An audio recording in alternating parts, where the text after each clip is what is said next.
Welcome back as the spotlight takes you now to Aurora Avenue North in Seattle. Just go for a drive to Shoreline and back, and it feels like you're right in the middle of an open-air strip club. Half-naked women waving at cars, but underneath the spectacle is addiction, violence, and crime, making it one of our area's meanest streets. On average, cops say 300 people buy sex there every day. Welcome to the Wild West. I mean, this is insane. Dutton Clark is the owner of Stereo Warehouse on Aurora Avenue. He says there's always been prostitution, but not like it is now. I've got girls out front that are naked walking by the store. This is a family business. And they're everywhere you look, just about any time of day or night. There was a line up there on Saturday of cars waiting for prostitutes. It was like they were at the drive-in window at Jack in the Box. It was just insane. What concerns him the most, though, is the drug dealing and violence that goes along with the prostitution. Most people, oh, those poor girls, they're being taken advantage of.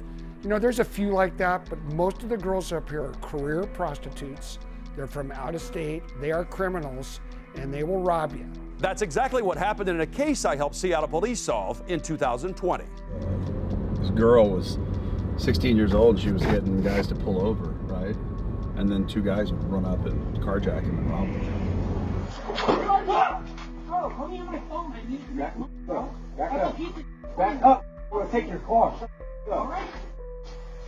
So anyway, she got caught for robbery, and then the other two guys got caught too. So, and that was just a couple of years ago, right here on Aurora. So there's all kinds of shenanigans that go on down here. Street prostitution increased after 2018, when federal authorities shut down websites advertising sex, like Backpage.com.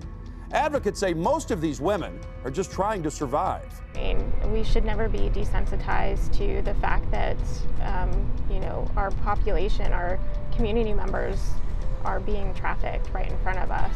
Supervisory Special Agent Jamie McFarland is with Homeland Security Investigations. She and an outreach team are working the strip, not to make arrests, but to help the women, handing out bags of essential items and offering them a way out if they want it. We're there to hear their story and support them. But would they be willing to share it? I took the pedestrian bridge over Aurora Avenue and approached multiple women. Good. Give me a story on the nightlife on Aurora. We're doing a documentary. You want to talk to us? I'm a college student. She says getting her degree will help her escape this life. Yeah. Do you feel safe out here, though? Sometimes a lot of crazy stuff happens. Yeah.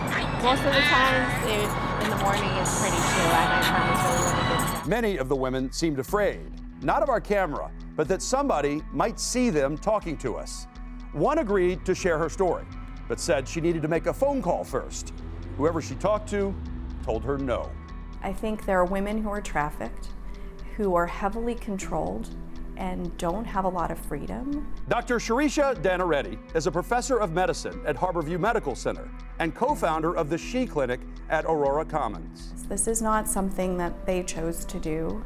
This is something that they have to do, they feel they have to do for survival. The clinic provides a safe place for the women to get medical services. And when we first started She Clinic in 2018, heroin was really the primary drug, and many of the women were injecting heroin. Now, she says, most have switched to smoking the blues. When you use fentanyl, you can crash and be very vulnerable if you're outside, to be raped, to be assaulted, and it is a constant fear. Dr. Danareddy says almost all of the women they serve have had trauma, rape, abuse. Many of them have lived lives that we cannot even imagine and have survived. Rather than judge them, she wants communities to work together to try to improve their lives. People should see them as human. That's a basic thing that when you drive by, I think there's a tendency to be really negative about those women, as if it's a choice for them, as if they all are beyond hope. And that's not the case at all. We tell our friends and our customers not to come down here after dark. Dutton Clark takes a harder view. And this is ridiculous. There's sometimes 20, 30 girls out here wearing clothes that are not for walking down Aurora with families driving by. He says his insurance company doubled his costs because he's in a high crime area.